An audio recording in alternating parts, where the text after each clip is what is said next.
Yang sedang kecewa ada, yang patah hati ada, yang merasa semesta tidak mendukung ada. Ada ya di sini yang barangkali hari ini perasaannya sedang gundah gulana ada. Ada. Semua. Anda diam terus, kenapa? Anda punya masalah apa Anda? Diam gitu. Tadi Kang Rensu bilang ya, kita itu sedih boleh gak sih? Boleh gak? Boleh. Anda tuh manusia. Jadi kalau Anda sedih boleh, berarti pertanda Anda itu masih manusia. Betul? Anda kecewa boleh,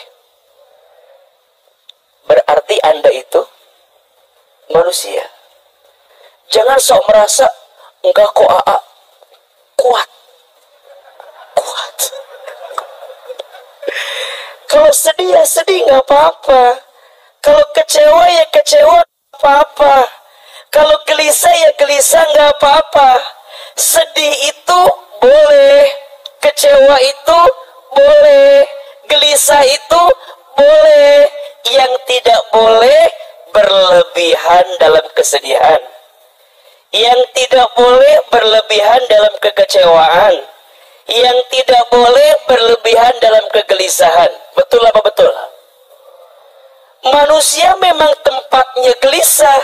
Innal insana khuliqa halu'a. Surat Al-Ma'arij ayat 19.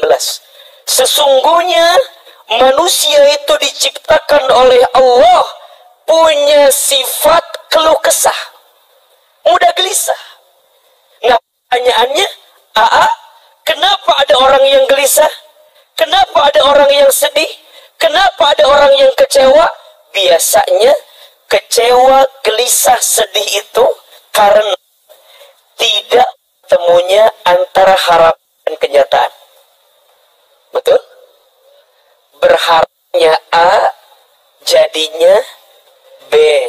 Maunya begini, jadinya begitu. Kecewa? Wajar.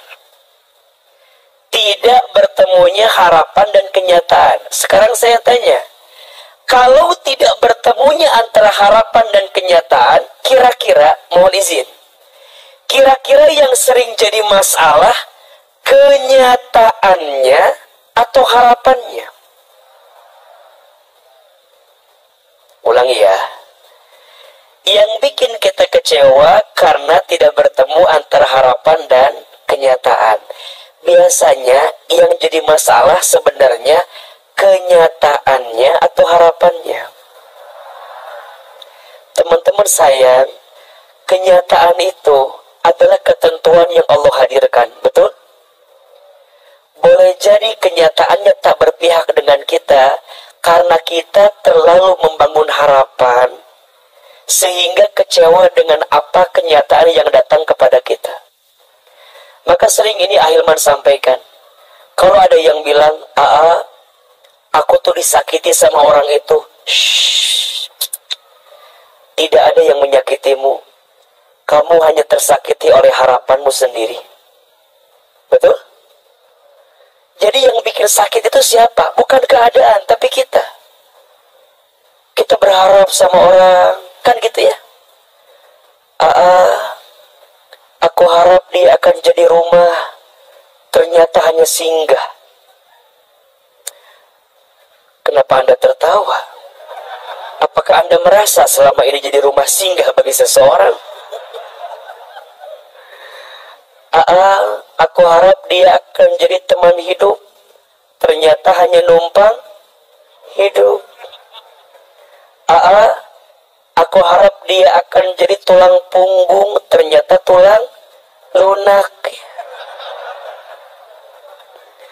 Kan itu yang jadi masalah, betul gak sih?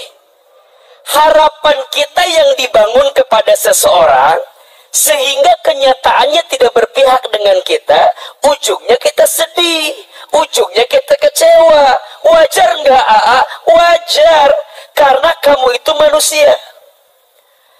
Tapi kan lelah banget ya keadaannya kalau begitu terus. Iya, iya tuh. Sekarang pertanyaannya, Anda mau sampai kapan menanam kesedihan itu? Anda mau sampai kapan menyimpan kesedihan itu? Terlalu lelah ketika engkau masih menyimpan kesedihan itu. Rasa-rasanya hati ini terlalu sayang jika diisi dengan ruang kesedihan. Betul? Sudah saatnya ruang di hati ini diberikan space agar kita bisa mendapatkan kebahagiaan dalam hidup kita. Maka mohon maaf ya, Pak Hilman tidak tahu pasti juga, tapi mungkin di antara teman-teman ada yang sampai hari ini masih patah hati ya. Masih belum bisa nerima keadaan gitu. Ya. Ada yang ditinggal nikah kemudian sampai stroke ringan ya.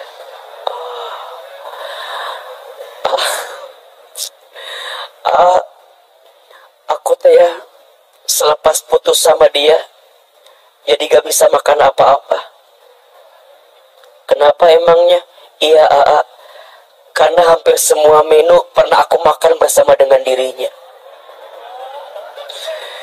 Jadi setiap lihat menu tuh ingat sama dia terus, Lihat nasi ingat dia. Lihat goreng ayam ingat dia. Lihat kobokan ingat dia.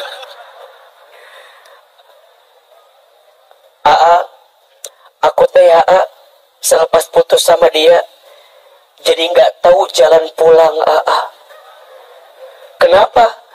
Karena hampir semua jalan pernah aku tempuh bersama dengan dirinya. Jadi ketika aku lihat rambu-rambu lalu lintas, aku lihat goresan-goresan memori bersama dengan dirinya. Udahlah, hidup tidak semenyedihkan itu. Terus gimana tuh Ahilman? Berarti yang jadi masalah selama ini bukan keadaannya, tapi harapan yang kita bangun, betul? Dan harapan itu disimpannya di hati. Berarti kalau kita ingin mengobati rasa sedih di hati kita, yang perlu diobati apanya? Hatinya. Betul? Nah sekarang pertanyaannya, sayang, gimana cara ngobatin hati itu? Gimana cara nenangin hati itu? Gimana caranya agar hati ini bisa lebih belajar ridho gitu dengan apa yang terjadi, dan kita bisa mengisi ruang-ruang di hati dengan kebahagiaan daripada kesedihan. Tolong catat ya, di dalam Al-Quran obat hati itu hanya satu. Allah Subhanahu wa ta'ala berfirman, A'udzubillahi minasyaitonirrajim. Ala bizikrillahi ma'innul qulub. Ingatlah, hanya dengan berzikir kepada Allah hatimu akan menjadi tenang. Jadi kalau teman-teman tanya, apa obat hati itu? Zikir. Gimana cara nenangin hati itu? Zikir. Gimana caranya ngejagain hati itu? Zikir. Gimana caranya ngobatin hati yang sedih itu? Zikir. Zikir yang kuat, maka Allah akan kuatkan hatimu untuk bisa mendapatkan ketenangan dalam hidupmu. Sekarang pertanyaannya, apa itu zikir? Zikir itu setidaknya artinya ada 3. 1, zikir itu artinya mengingat Allah. 2, 3, mengingat Allah. 2, zikir itu artinya menyebut nama Allah. 2, 3. Dan yang ketiga, zikir itu artinya mendekat kepada Allah. Apa yang ketiga? Jadi zikir itu tiga. Satu, mengingat. Dua, menyebut. Tiga, mendekat kepada Allah. Satu, apa artinya? Satu, apa artinya? Mengingat Allah. Jadi orang yang berzikir itu, yang diingat dalam benaknya hanya siapa? Allah. Yang dirasa dalam hatinya hanya siapa? Allah. Perhatikan ya, perhatikan ya. Orang tidak akan mudah sedih berlebihan kalau di hatinya ada Allah. Seseorang tidak akan gelisah berlebihan kalau di hatinya ada. Seseorang tidak akan overthinking, nggak akan insecure, nggak akan anxiety. Naon sih? Kira-kira bahasa Jaksel semua lah. Nggak akan overthinking, nggak akan insecure, nggak akan anxiety kalau di benaknya yang terbayang siapa? Allah. Kalau bukan Allah yang disimpan, maka dia akan mencari berbagai alasan yang menyakitinya. Ahilman tanya, kalau teman-teman lagi dikasih masalah, yang lebih banyak diingat Allahnya atau masalahnya? Ayo, jujur. Kita dikasih masalah, yang lebih banyak diingat Allahnya atau masalahnya? Betul? Teman-teman, ingetin masalah buat apa? Udah terjadi. Harusnya kan tidak terjadi. Udah. Harusnya kan dia nggak pergi ninggalin saya. Udah belum? Harusnya kan dia lebih peka. Enggak. Harusnya kan dia nikah sama saya. Kasihan. Dia udah nikah sama yang lain, betul nggak? Teman-teman seringkali mengungkapkan sesuatu yang sudah terjadi. Ini teh kayak ibarat begini, puntennya, punten. Ama paling suka kesal sama orang yang izin. Lagi ngumpul sama teman-teman yang lain. Tiba-tiba pas lagi ngumpul teh punten. Tiba-tiba ada bau yang tidak sedap. Apa yang keluar? Mohon maaf, buang angin, kentut, betul? Biasanya makin tidak terdengar makin bau itu. Tapi yang lucu, punten, suka masih ada yang nanya begini, siapa yang kentut? Siapa yang kentut? Mau tanya, buat apa? Coba dipikirin. Teman-teman lagi ngumpul, ada yang kentut, bau atau tidak? Udah kecium? Udah kita nikmati? Sudah kita rasakan? Terus saya mau nanya, ngapain nyari tahu siapa yang kentut? Perasaannya, kira-kira bakal ada yang jujur atau tidak? Enggak. Pertama, buang waktu.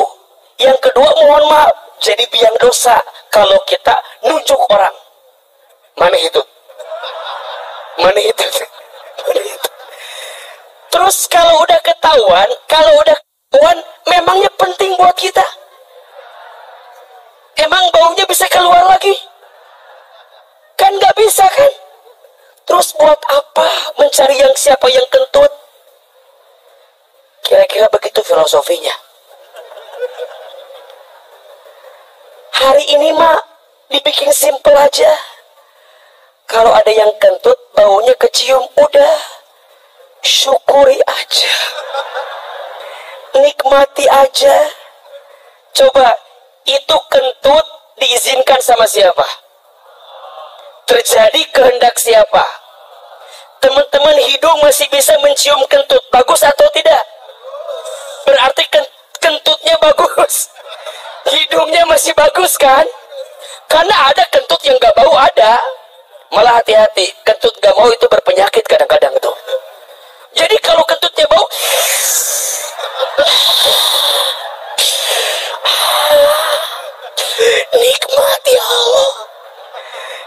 daripada hidung tidak berfungsi, betul? Waktu kemarin corona, hidung gak bisa nyium, hati-hati COVID, jangan-jangan. Jadi udah sekarang kalau ada yang kentutnya langsung siapin hidung yang bagus. Nikmat ya Allah ini ya Allah. Sama kayak tadi, kalau teman-teman tertimpa sesuatu, jangan nyari apa yang sudah terjadi itu. Kenapa terjadi? Kenapa terjadi? Udah terjadi. Cukup nerima, mikirnya Allah. Kalau teman-teman mikirnya bukan Allah, pasti yang disimpan adalah pikiran yang kotor. Jahatnya orang itu ya. Aku temenin dari balita, dari SD, dari SMP, sejahat itu ya dia sama aku. Capek gak? Coba mulai hari ini, gini mikirnya. Oh iya, Allah maha baik ya. Allah sengaja memutuskan aku dengan dirinya karena Allah tahu dia bukan orang yang terbaik untuk diriku. Betul? Kok mikirnya? Iya tuh. Manusia itu berpotensi menyakiti kita. Namanya juga manusia. Manusia itu berpotensi mengkhianati kita. Namanya juga manusia. Manusia itu berpotensi menzolimi kita. Namanya juga manusia. Betul? Hanya ada satu zat yang tak akan pernah menyakiti kita. Hanya ada satu zat yang tak akan pernah mengkhianati kita. Hanya ada satu zat yang tak akan menzolimi kita. Siapa itu? Allah. Untuk apa teman-teman bersandar kepada sesuatu yang pasti menyakiti? Untuk apa teman-teman berharap kepada sesuatu yang pasti mengkhianati? Pensi untuk berharap kepada manusia. Sakit. Di mana sakitnya? Di dia. Sakit hati, pikirannya runyam. Udah mulai hari ini tutup. Ya Allah, makasih Engkau bikin aku jadi sakit karena orang ini sengaja. Karena Allah inginkan kita back to Allah, kembali kepada Allah. Mungkin selama ini dalam benak kita hilang Allahnya. Karena selama ini kita sibuk dengan orang yang pergi meninggalkan kita. Betul? Sok gak usah jauh-jauh. Teman-teman, apa yang teman-teman tangisi selama ini? Punten, yang ditangisi orang yang pergi ninggalin kita, atau yang ditangisi dosa kita sama orang yang pergi ninggalin kita? Kan jarang yang nangis gara-gara dosa. Jarang yang mikir, ya Allah, saya tersedih bukan gara-gara apa, gara-gara dulu sering bikin dosa sama dia. Enggak pernah begitu. Yang ada hanyalah, ya Allah, aku tuh sama dia. Kesal ya Allah. Dan nemenin dia dari nol. Pom bensin kali ya. Aku tuh nemenin dia dari nggak punya apa-apa sampai dia jadi apa-apa. Liar sorangan. Gak usah sama khawatirkan itu. Tidak ada yang sia-sia dengan perjuangan kita. Karena Allah pasti akan mengembalikan dengan yang lebih baik. Betul gak? Hanya benak kita yang terkunci dengan orang yang pergi ninggalin kita. Lebih baik menangisi dosa kita sama dia. Ya Allah, makasih ya, Engkau bikin aku putus sama dia. Ternyata mulai aku putus, aku gak bikin dosa lagi sama dia. Betul? Sok punten. Ada nggak yang datang malam ini gara-gara putus cinta? Ada nggak? Coba acungkan tangan. Yang gara-gara putus wasilahnya jadi ngaji, ada nggak? Ada. Ada nggak? Ada nggak yang datang ke sini gara-gara punya masalah? Ada. Datang nggak ke sini? Ada nggak yang begitu? Ada nggak yang lagi galau, lagi patah hati, wasilahnya jadi ngaji? Ada tidak? Itu nikmat, teman-teman. Bisa menemukan titik di mana teman-teman menemukan kebaikan dari kejadian yang kita dapatkan itu. Kan dulu mah kebayang tuh, malam minggu nggak pernah kebayang di masjid. Gimana? Di jembatan ningalikeun tol kahanapkan gitu kan. Oh, hitungan mobil hiji, dua, tilu. Jembatan apa namanya itu? Jembatan Ceger. Nggak pernah kebayang ada di sini. Punten. Ada nggak yang baru pertama lihat Ahilman? Ada nggak? Coba acungkan tangan. Ini kan korban-korban patah hati semua. Bisa datang sekarang teh, ya Allah. Ari baheula kemana aja, dulu kemana aja. Tapi kok Allah dibawa ke sini? Bagus atau tidak? Ini cara Allah mengingatkanmu. Kan dulu mah tuh kebayang. Kalau mau tidur, gak bisa tidur kalau nggak telepon-teleponan, betul? Sekarang mah HP sepi kan? Sepi nggak? Emang dari dulu sepi Anda makan? Sepi. Dulu makan, ya Allah. Ustaz, ada satu fase di mana kita nggak bisa tidur sebelum telepon-teleponan. Ada nggak?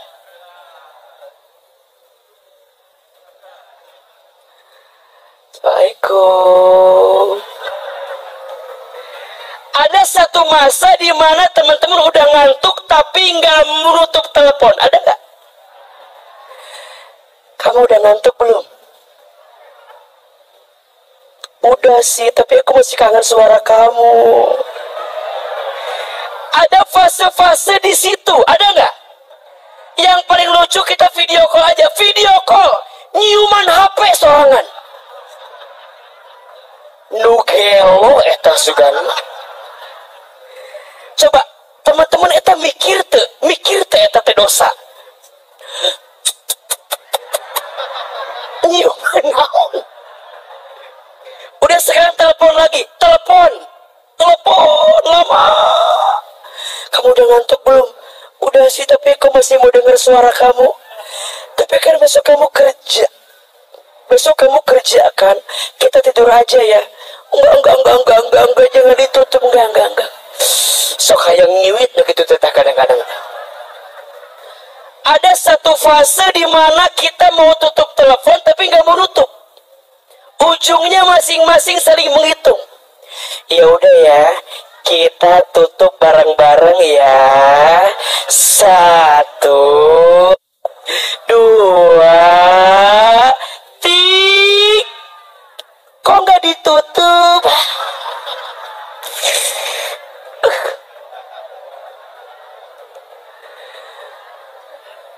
Punten.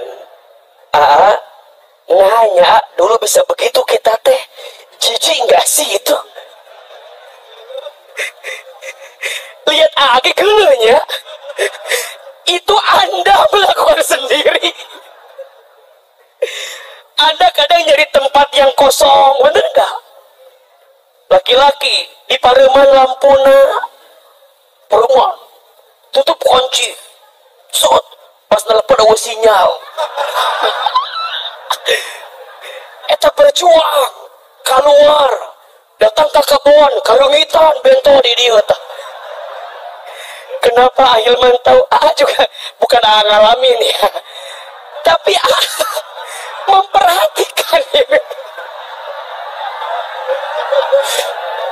Coba semenjiwai itu berarti ngalamin gak kira-kira? Ini by true story ini. Dipikir-pikir, nya aker naon bahala dikikituan. Sampai pada masa teman-teman, iya ya Allah, ternyata Allah ngajak kita buat ingat sama Allah tuh.